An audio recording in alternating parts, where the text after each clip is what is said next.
네, 안녕하세요. 스티브입니다. 오늘은 제가 온 테슬라 주행 모드에 대한 설명을 드리려고 합니다. 왜냐면은 이 주변에서 이제 테슬라를 렌트를 하거나 아니면은 뭐 잠깐 타시는 분들이 있는데, 처음에 이 주행 모드 세팅을 할 때 어떤 거를 해야 될지 뭐 교육 받거나 아니면은 인터넷을 보고 사전에 숙지를 할 수도 있는데, 그 부분에 있어서 제 지인도 이제 렌트를 해야 될 때 혹시 조심해야 되는 부분, 뭐 주의해야 되는 부분이나 세팅을 어떻게 해야 될지 조금 잘 모르는 경우가 있어서 그거를 좀 알려드리려고 합니다. 일단 테슬라 같은 경우는 기본적으로 전기차입니다. 그래서 모터로 구동되고 엔진이 따로 없죠. 근데 가장 큰 차이점은 아마 이 가속 부분일 겁니다. 컴포트랑 표준이 있는데, 이게 일반 제가 BMW를 탈 때 에코 모드랑 스포츠 모드, 컴포트 모드 뭐 이런 차이, 그 부분보다 훨씬 더 체감이 큽니다. 예를 들면은 BMW로 스포츠 모드 해놓고 탈 때랑 그 다음에 컴포트 모드를 할 때랑 물론 차이는 있는데, 테슬라 같은 경우는 이 가속이 컴포트와 표준의 차이가 훨씬 더 큽니다. 그러니까 예를 들면 컴포트 모드를 하면은 정말 웅 나가는데, 표준으로 하면 그냥 툭 치고 나갑니다. 이게 확실히 느껴질 정도로 되게 다르기 때문에, 일반 내연기관차 같은 경우는 1단, 2단, 3단 이렇게 단으로 가잖아요. 근데 전기차 같은 경우는 1단으로 그냥 쭉 가기 때문에 컴포트 모드로 하지 않고 표준으로 하고 일반 내연기관차처럼 페달을 밟으면은 이렇게 지금처럼 이렇게 훅 나가게 되는 경우가 있습니다. 그래서 저는 시내 주행할 때는 무조건 컴포트 모드로 주행을 하고 있습니다. 그래서 테슬라를 처음 타시는 분들은 주행 모드를 꼭 컴포트 모드로 바꿔주시는 것을 추천드립니다. 그리고 스티어링 모드 같은 경우는 컴포트와 표준과 스포츠가 있는데, 사실 뭐 이거는 주행하는 데 있어서 크게 문제는 될 건 없는데, 아무래도 그냥 컴포트 모드로 주행을 하는 게 부드럽고 더 힘이 덜 들어갑니다. 이게 남자인 저 같은 경우도 표준이나 스포츠를 하면은 주차할 때, 특히 고속 주행을 할 때는 당연히 스포츠 모드를 해놓고 안정감 있게 핸들링 하는 게 좋은데, 주차를 할 때는 이 부분이 너무 딱딱하기 때문에 컴포트 모드를 두고 운전을 하는 게 일상생활이나 시내주행에서는 훨씬 더 편리할 것 같습니다. 그리고 가장 큰 차이점인 회생제동입니다. 회생제동 같은 경우는 지금 표준으로 해두었죠. 표준으로 하게 되면 보이실지 모르겠지만 악셀 하나로 운전을 할 수 있습니다. 악셀을 밟았다가 떼면은 브레이크처럼 속도가 줄여지죠. 근데 이거를 원페달 드라이빙이라고 하는데, 처음 주행하시는 분들이 이거를 하게 될 경우 너무 이렇게 꿀렁거림이 심합니다. 그러니까 한 번에 엑셀을 떼면은 훅 뒤로 이제 당기는 뭐 엔진 브레이크와 비슷한 느낌을 받을 수 있습니다. 근데 이게 좀 적응하는데 시간이 좀 걸리시는 분들이 계세요. 저 같은 경우도 운전한 지 지금 한 6, 7개월 됐지만 아직도 회생제동을 표준으로 두지 않고 낮음으로 많이 두고 운전을 하고 있습니다. 근데 이제 저도 요즘에는 표준을 두고 원페달 드라이빙이 좀 적응하려고 계속 운전을 하고 있는데, 이것 또한 처음 테슬라를 운행하는 분들이 표준으로 놓고 운전을 할 경우에는 좀 어색하고 불편하고 익숙하지 않은 그런 주행감을 느끼실 수 있습니다. 근데 운전자분은 괜찮은데, 문제는 동승자분들이 멀미를 좀 심하게 하는 거죠. 뭐 꿀렁꿀렁거리거나 확 나가거나 뒤로 훅 들어가거나 당겨지거나 이런 느낌이 승차감에 있어서 상당히 불편함을 유발할 수 있기 때문에 회생제동도 일단 낮음을 두고 주행을 하는 것을 추천을 드립니다. 기본적으로 이 회생제동이라는 게 자체적으로 이제 충전이 되면서 가는 건데, 뭐 표준으로 하는 거랑 낮음이랑 엄청나게 드라마틱하게 차이가 나진 않습니다. 근데 이제 제가 보기에는 표준과 낮음은 그 주행하는 스타일에 따른 선호도, 원페달 드라이빙 하고 싶으면은 표준 아니면 낮음 뭐 이 정도 차이라고 보고 주행을 하시면 될 것 같습니다. 전반적인 주행 관련된 내용들은 이 정도만 숙지하셔도 크게 문제는 없을 것 같고요. 정리해서 말씀드리면은, 처음 테슬라를 주행한다 하면 가속은 컴포트, 스티어링 모드도 컴포트, 회생제동도 낮음을 추천드립니다. 그리고 정지 모드는 저는 기본적으로 홀드, 브레이크를 밟지 않아도 멈추면 자동차로 멈추는 홀드 모드를 사용하고 있고, 크림 모드 같은 경우는 일반 내연기관차처럼 보시면 브레이크를 떼면 이렇게 나가게 됩니다. 일반 내연기관 자동차가 브레이크를 밟지 않으면 나가는 것처럼 크림 모드는 동일하게 되고요. 롤 같은 경우는 브레이크 페달을 밟지 않으면 회생제동이 걸려서 감속합니다. 저는 이 롤 기능은 사실 사용해본 적은 없어요. 회생제동과 관련된 거는 나중과 표준 이렇게만 쓰고 있고, 정말 내연기관 자동차처럼 주행을 하고 싶다, 홀드 기능 같은 경우는 뭐 벤츠에서 브레이크를 오래 밟고 있으면 그 기능이 되긴 하지만, 테슬라에서는 홀드 기능을 해두면은 악셀을, 브레이크를 밟고 시속이 0이 되면은 자동으로 멈추게 됩니다. 대신 크림 모드 같은 경우는 이제 일반 내연기관 자동차처럼 1단을 두게 되면 앞으로 나가는 것처럼 동일한 그런 주행감을 느끼실 수가 있습니다.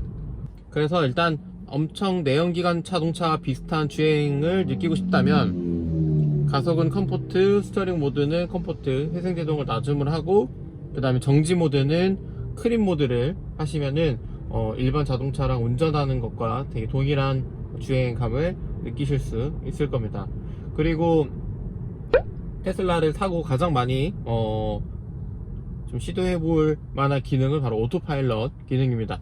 오토파일럿 기능도 뭐 작동하는 거는 어렵진 않습니다. 근데 이제 오토파일럿 기능을 어떻게 끄는지, 그리고 오토파일럿에서 속도를 어떻게 조정하는지, 그 부분에 대해서 좀 설명을 드릴게요. 기본적으로 이 오토파일럿 같은 경우는 시내 주행보다는 장거리 주행이나 고속도로에 진입했을 때 사용하는 것을 추천을 드립니다. 이 시내 주행을 할 때 같은 경우는 변수도 많고, 앞에서 자동차가 끼어들게 되면은 급작스럽게 멈추는 경우도 있습니다.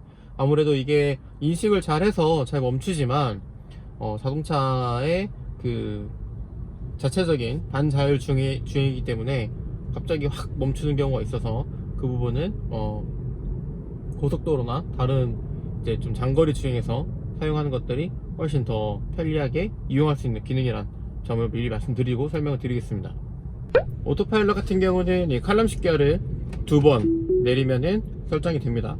그렇게 되면은 지금 주행하고 있던 속도에 맞춘 속도가 이 오토파일럿 최고 속도가 되는데요. 이 칼럼식 기어를 밑에 꾹 누르고 계시면은 제한 속도에 맞춰서 이 맥스 속도가 정해지게 됩니다. 그리고 오토파일럿은 여기에 보이는 이 파란색 선에 맞춰서 주행을 합니다. 그리고 이 파란색 선을 봤을 때 꽃갈이나 옆에 있는 벽이 있으면은 이렇게 노란색 선이나 빨간색으로 주변 장애물을 인식하고 주행을 하게 됩니다. 네, 기본적으로 오토파일럿을 작동하는 법은 이렇게 매우 간단합니다. 이거를 2번만 내리면 됩니다. 그리고 이거를 끄고 싶다 하면은 방법이 2가지가 있는데, 일단 브레이크를 밟게 되면은 꺼집니다. 급한 경우에는 이렇게 브레이크를 밟아서 오토파일럿을 끄시면 되고, 그 다음에 오토파일럿 다시 실행을 시킨 다음에 이것을 끄고 싶다면은 이 칼럼식 기어를 한번 위로만 올려주시면은 꺼지게 됩니다. 그리고 오토파일럿 말고 칼럼식 기어를 통해서 이걸 한 번만 누르게 되면은 크루즈 기능이 설정이 됩니다. 이건 별도의 소리가 없이 그냥 이 속도 조절되는 것만 표기가 되고요. 한 번 더 내리게 되면은 이렇게 오토파일럿이 되는데, 오토파일럿 같은 경우는 이 차간 간의 거리를 조절할 수 있습니다. 그거는 옆에 있는 핸들 오른쪽에 있는 버튼을 통해서 최대 7에서 1까지 조절을 할 수 있습니다. 저는 시내 주행을 하거나 고속 주행을 할 때 일단 최대한 7로 두고 운행을 하는 것을 추천을 드립니다. 이게 차간 거리가 너무 짧게 되면은 혹시 모르는 변수에 있어서 대응하기 어렵기 때문에 일단 이 버튼을 통해서 차간 거리를 이렇게 조절을 하실 수 있고, 최대 속도 같은 경우는 이걸 돌리면서 보시면은 조절을 할 수 있습니다. 근데 이게 아마 60에서 70까지 밖에 조정이 안 될 겁니다. 네, 최대 속도가 제한이 되어 있고, 제한 속도에서 딱 플러스 10 이상으로는 올라가지 않습니다. 아마 추가로 더 별도로 설정을 하면은 달라질 텐데, 일단 기본적으로는 이렇습니다. 오토파일럿 같은 경우는 이런 식으로 차간 거리 조절, 그 다음에 속도 조절은 여기 있는 핸들에 있는 기어, 여기 있는 핸들에 있는 버튼으로 속도를 조절을 하실 수가 있습니다. 그래서 기본적으로 그냥 그 제한 속도에 맞추고 싶으면은 이거를 아무리 속도를 올렸다고 하도 칼럼식 기어를 밑으로 꾹 내리고 있으면은 60으로 여기에 맞춰서 조정이 되고요. 이 오토파일럿을 급하게 끌 때 막 브레이크를 세게 밟을 필요가 전혀 없습니다. 그냥 살짝만 툭 밟아도 바로 꺼지기 때문에 오토파일럿을 실행을 하고 끄는 방법은 아까 말씀드린 것처럼 칼럼식 기어를 위로 올리거나 브레이크를 밟으면은 바로 꺼지게 됩니다. 네, 여기까지가 이 테슬라 처음 주행하시는 분들이 꼭 알고 계시면은 좋을 법한 내용들이고요. 추가로 좀 더 설명을 드리면 이 내비게이션은 지도를 보기 위한 것보다는 충전을 하기 위해서 필요한 내비게이션이라고 봐주시면 됩니다. 이걸 한번 터치를 해주시면은 이 화면에서 추가로 여기가 뜨게 되는데, 이 번개 버튼 누르면은 충전소 정보가 뜨게 됩니다. 충전소 정보가 뜨게 되고, 여기 봤을 때 숫자가 충전을 할 수 있는 충전 대수에 대한 안내가 됩니다. 그리고 이거를 누르시면은 네, 내비게이션 버튼 누를 수 있는데, 누르기 전에 볼 수 있는 게 5개의 스톨, 일단 비용, 이런 것들을 확인할 수가 있습니다. 그리고 이걸 누르게 되면 내비게이션으로 안내가 되고, 고속 충전을 위해 배터리를 프리 컨디셔닝 하고 있다. 이 얘기가 뭐냐면 충전을 하기 전에 배터리를 조금 열을 만들어 주는 거예요. 그러니까 배터리가 좀 따뜻해야 충전이 빠르기 때문에 주행을 하기 전에 이 내비게이션으로 프리 컨디셔닝을 해두고 충전을 하면 조금 더 빠른 충전을 하실 수가 있습니다. 그래서 그냥 가서 충전하지 마시고 이 내비게이션을 활용해서 프리 컨디셔닝을 한 후에 슈퍼차저를 충전하시면 조금 더 빠른 충전을 하실 수 있으니까 이 내비게이션을 충전할 때는 그렇게 활용을 하시면 되겠습니다. 그래서 주행 모드 보여드린 것처럼 처음 주행하시는 분들은 컴포트, 낮음, 그리고 크림 모드 하시면은 일반 내연기관 자동차와 되게 유사한 주행감을 느끼실 수 있고요. 그 외에 이제 뭐 다른 기능들은 특별히 건들지 않아도 운전하는 데는 문제가 없으실 겁니다. 그리고 물론 사이드 미러나 휠 조정하는 것들이 있는데, 이거는 보시면은 충분히 아실 수 있는 간단한 내용이어서 이 부분을 별도로 설명드리진 않겠습니다. 그리고 오토파일럿 기능에 대해서는 아까 말씀드린 것처럼 절대 끌 때 당황하지 말고 브레이크를 살짝만 밟거나 칼럼시 기어를 살짝 올리면은 브레이크 오토파일럿이 종료가 됩니다. 그런 부분들을 좀 잘 숙지하시고 주행을 하시면은 안전한 테슬라 라이프를 즐기실 수 있을 것 같습니다. 오늘은 테슬라를 처음 주행하시는 분들이 기본적으로 세팅하면 좋을 법한 세팅에 대한 이야기였습니다. 다음에 또 새로운 영상으로 인사드리겠습니다. 감사합니다.